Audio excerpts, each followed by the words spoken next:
Olá para você que acompanha aí o portal Teresina Diário e também a Web TV Teresina Diário, além do nosso podcast Papo Aberto TD através da plataforma Spotify. No episódio de hoje estamos recebendo mais uma vez, ele que é psicólogo, o Paulo Roberto. Tudo bom, Paulo? Oi, Thiago, bom dia. Pessoal, hoje o nosso episódio vai falar exatamente sobre esse mês de dezembro, que é marcado por férias, também por comemorações, uma época em que as pessoas esperam muito, Teve aí o Natal e agora terá o Ano Novo, época onde as pessoas costumam se reunir com familiares. No entanto, para aquelas pessoas que perderam entes queridos, é um pouco ruim. Para quem perdeu o emprego, para quem não conseguiu alcançar o seu objetivo. Então existe aí, inclusive, um nome para uma condição, que é dezembrite. E para isso o Paulo Roberto vai dar mais detalhes. Tudo bom, Paulo? Oi, mais uma vez, obrigado por estar aqui. É um prazer ter recebido esse convite novamente. Então, dezembrite é um termo interessante, por conta esse sufixo "it", que se utiliza na palavra, ele tem uma denominação assim, como se fosse de uma patologia, de uma doença. E esse fenômeno da dezembrite, ou da síndrome de final de ano também, como é chamado, não é necessariamente um transtorno, uma doença catalogada no DSM ou no CID, mas se caracteriza por ser por se apresentar como um quadro de sintomas, ou de sinais que se apresentam sazonalmente, nesse período de final de ano, com um grupo de pessoas, principalmente pessoas que já vêm sendo acometidas por condições relacionadas a transtornos de humor e transtornos de ansiedade. Então, esses episódios de baixa de autoestima, de baixa no humor, de esse sentimento de angústia, de autocobrança, é muito comum nesse período de final de ano, por uma série de fatores que nós vamos discutir daqui para frente. Isso mesmo, para iniciar essa nossa discussão, esse debate, falar sobre esse assunto. Infelizmente, uma das maiores dores, de final de ano é realmente aquela causa da saudade dos que já se foram, Hoje, como que vocês como psicólogos orientam, esses pacientes, essas pessoas que passam por esse problema, a amenizar um pouco essa dor? Porque é uma dor que não passa, Sim, de fato, é uma falta que ela não é preenchida, A dor de se perder uma pessoa, mas que o que a gente costuma orientar, é que essas pessoas estejam mais próximas daquelas pessoas que elas gostam, daquelas pessoas com quem elas se sentem bem, fazendo coisas que fazem sentido para elas, não necessariamente viajar ou fazer uma festa, mas fazendo algo com que elas se sintam confortáveis, e em companhia de pessoas que elas confiem, com que elas possam compartilhar esse momento, ou até de repente ficando um pouco mais reclusas, Tem pessoas que nesse período do ano preferem até se afastarem um pouco, ficarem um pouco mais sozinhas, e ter esse momento, esse espaço para vivenciar essa dor que é relembrada, nessas situações, nessas datas celebrativas. Uhum. Isso inclui essa questão, da solidão e do isolamento, que a pessoa termina se isolando mesmo tendo aquela confraternização com a sua família e tudo mais. Essa pessoa que está passando por esse problema, ela geralmente se isola. Sim, isso pode acontecer tanto devido a essa rememoração de uma perda que aconteceu ao longo do ano, ou até assim, não tão recente, mas sempre, todos os anos, naquele período do ano, a pessoa relembra, aquela pessoa querida que ela perdeu. Ou pode acontecer até num sentido oposto, assim, justamente pela proximidade com pessoas com que ela não se sente bem, com que ela não se sente à vontade, por ser um período que costuma haver as confraternizações, com os amigos de infância, com os familiares, com os colegas de trabalho. Então, com algumas pessoas ocorre esse movimento de afastamento pelo fato de não estar na presença das pessoas com que gostaria de estar, como para outras pessoas acontece, assim como no movimento de fuga ou de esquiva, por não querer estar por perto de pessoas ali que a companhia já não faz mais tanto sentido, ou com quem não se sente bem, não se sente à vontade. Uhum. Tem outro detalhe, né? Já para aquelas pessoas que vivem sozinhas, já são sozinhas pela vida inteira, né? Já moram só, tem aquele contato às vezes somente com pessoas do trabalho, pouco vínculo, também elas desencadeiam, né? Esse problema.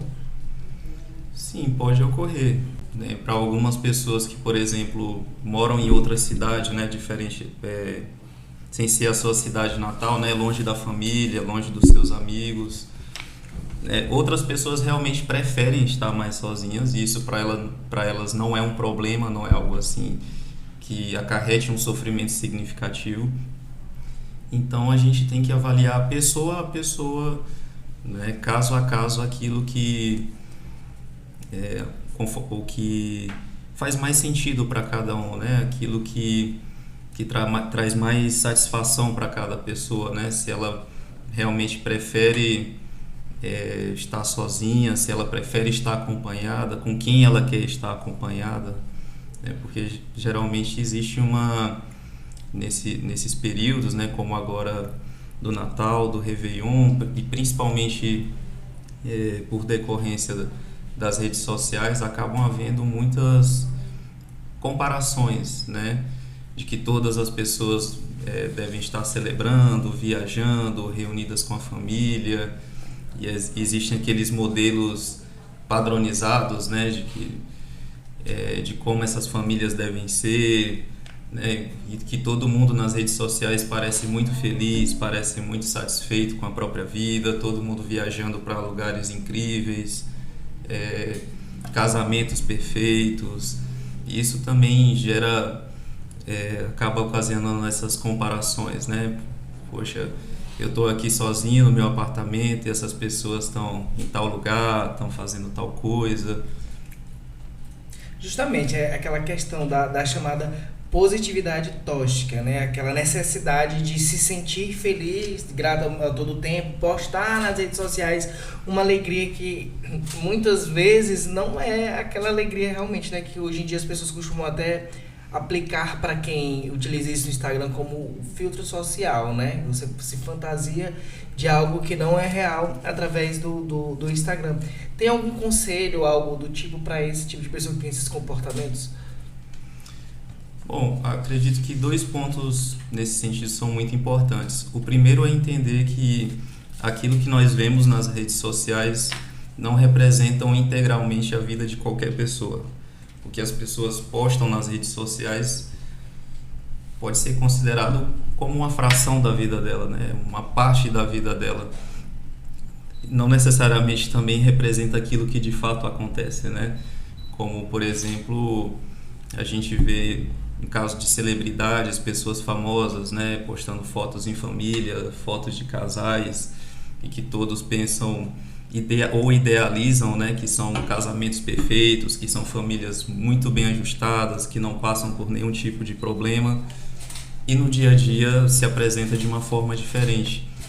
Então a gente tem que ter consciência que aquilo que está sendo postado geralmente vai ser colocado situações assim que as pessoas estão fazendo algo que gostam, né? Estão num lugar interessante, num lugar bonito, ou comendo alguma coisa diferente, ou postando foto na praia, mas que aquilo não representa inteiramente a vida dela, né? Essa pessoa também trabalha, essa pessoa também tem momentos de dificuldade, momentos de sofrimento que, bom, de repente só ela sabe, né, o que é que ela está vivenciando no dia a dia.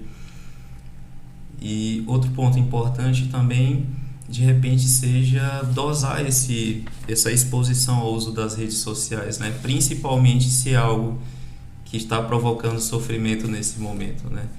Se você percebe que isso é algo que te incomoda, que está te fazendo se sentir pior nesse momento, talvez seja interessante procurar outros tipos de conteúdo, outros tipos de afazeres e dosar esse uso diário das redes sociais, né? Outro detalhe, Paulo, é justamente a questão da ansiedade comparada com a frustração. Tem uma diferença, né? Porque você está ansiosa, ela se isola, e também tem a frustração. Poderia falar também disso? A frustração, pelo que eu entendi, você fala no sentido de justamente dessa comparação, né? De repente não poder estar viajando para as Maldivas, né? Não poder passar o Réveillon em Barra Grande, né?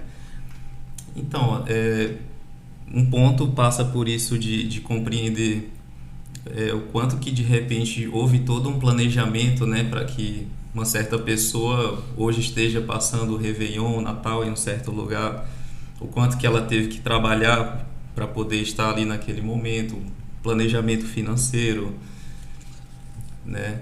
Mas talvez ela não tenha postado tantos momentos de perrengue do dia a dia, né? Que ela estava trabalhando, ou quando ela estava sentada fazendo as contas. Ela postou o momento que ela está lá curtindo, né?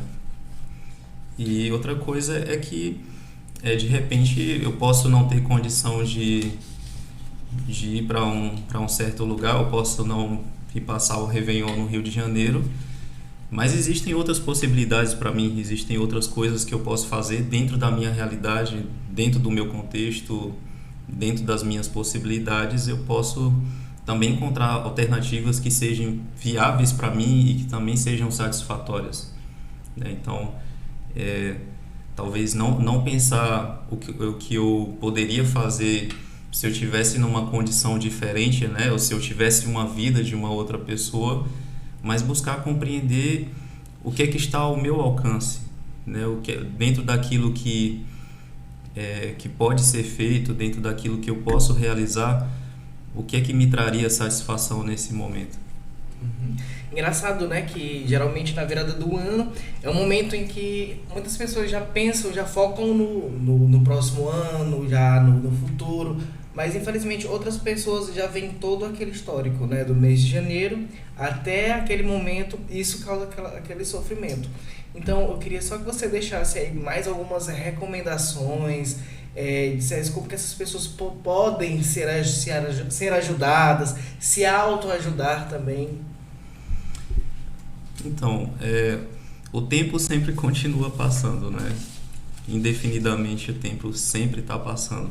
A gente organiza o nosso calendário de uma forma que a gente possa organizar as nossas rotinas, né? Que a gente possa ter uma base de referência, mas não é como se do dia 31 de dezembro para o dia 1º de janeiro, milagrosamente ou magicamente, a minha realidade fosse se transformar porque eu fiz planos para que 2023 fosse diferente, né? Então, talvez um primeiro ponto importante seja fazer uma autorreflexão, né, do que realmente funcionou naquele ano, valorizar as coisas positivas também que você fez, não só se criticar no sentido de pensar no que não deu certo, o que você não conseguiu fazer, mas pensar também que muitas coisas você conseguiu fazer, você conseguiu realizar, né? Não foi um ano inteiro só de fracassos, né? De declínio.